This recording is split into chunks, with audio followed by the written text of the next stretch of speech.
In South Africa's fast-growing YouTube scene, very few names have managed to rise from complete obscurity to household recognition in such a short time.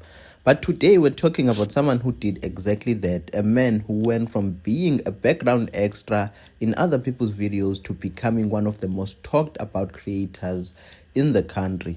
This is the story of Bruce, also known as Complaints Department, a story of patience, humiliation, controversy, and ultimate finesse.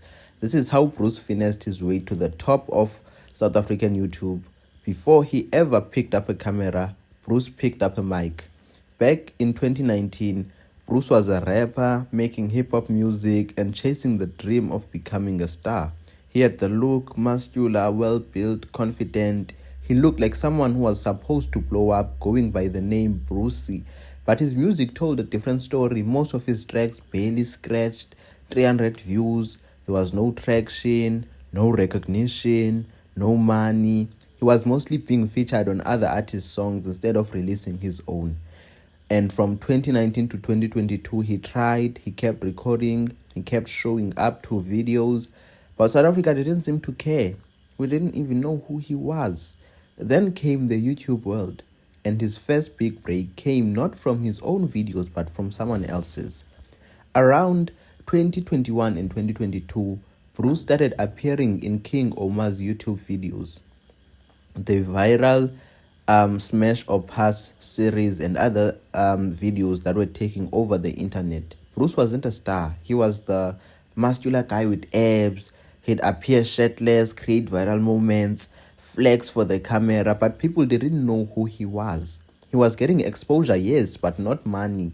King Omar didn't pay people to appear in his videos, so Bruce was around fame, but broke and mostly unknown. Still, he was smart, he networked, he met influencers, celebs, even took pictures with people like the late aka, may his soul rest in peace, Flame, and many others. He wasn't getting paid, but he was getting known. Slowly, his name started ringing in the streets, and when the opportunity came to make content on his own, he took it.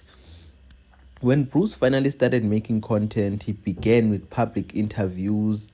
He used his influencer connections to talk to celebs like MT the Hustler, Chico, and even influencers like Sonwabile, King Omar, Joseph Derry, Kaya. These interviews started building his brand as the interview guy who's always laughing. But what truly put Bruce on the map was controversy.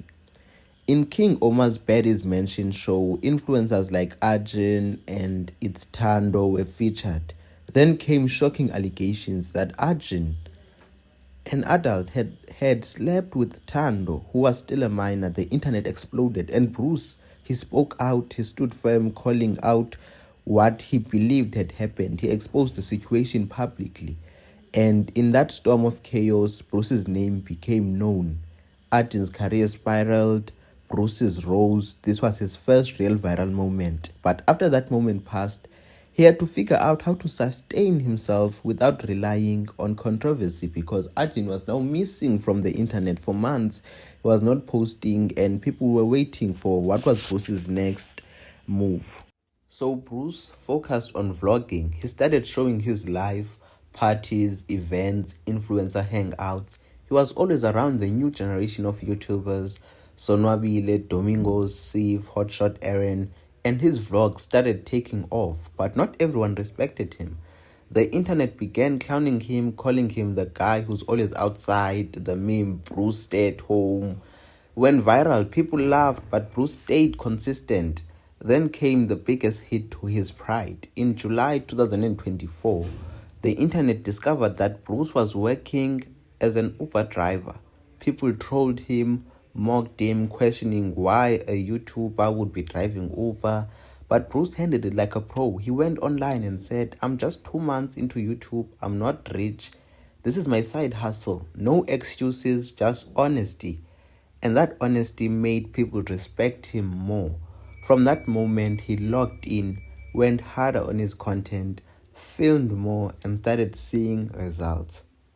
Before long, he had quit Uber completely. Now, Bruce's content started focusing heavily on women vlogs filled with public interactions, challenges, and wild party moments. But here's the twist. Bruce wasn't the most conventionally attractive guy anymore. He had lost his well-built body, he had gained some weight, and was constantly rejected by girls on camera. To many, that looked like humiliation, but Bruce, he turned humiliation into content. He made getting rejected go viral. Every time someone clowned him, he got more views. He specifically went for people considered as baddies. He went for Elizabeth Robinson, he wanted Munaka, he wanted Young Awards, knowing rejection was likely, but each video boosted his visibility. Even when creators like Sonawile trolled him, Bruce just laughed and kept moving. He understood one thing most creators don't: clout is currency, even when it comes through disrespect. Then came Hloni, another YouTuber. When Bruce started dating her, people thought it was his redemption arc, but things took a turn. Hloni's following skyrocketed and people accused her of using Bruce for clout. Soon after, she cheated on him and they broke up. For most men, that would have been the end, but for Bruce, it was just another viral chapter. His heartbreak became content, and ironically, after the heartbreak, he became more desirable to women creators. Women started featuring him in their videos and wanting to be featured in his videos, knowing that Bruce's presence brought views.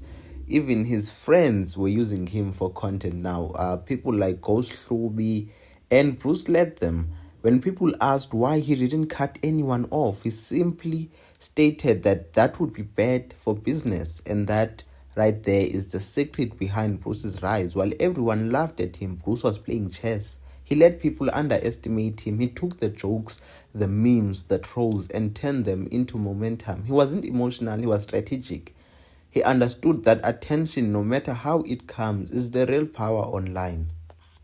And slowly but surely it worked. Bruce has surpassed 100,000 subscribers, surpassing some of his friends who started before him. His name now pulls views bigger than many South African celebrities. He went from being unpaid in other people's videos to becoming the main event in his own. Bruce's journey isn't one of luck, it's one of patience, endurance, and strategy. He showed that sometimes you don't have to fight disrespect, you can capitalize on it. That being underestimated doesn't mean being defeated. That consistency, humility, and perseverance can turn mockery into a movement. From failed rapper to Uber driver to one of South Africa's fastest rising YouTubers, Bruce finessed his way to the top. Because while everyone else was laughing, he was building. If you like the video, don't forget to like, subscribe for more content like this. See you in the next one.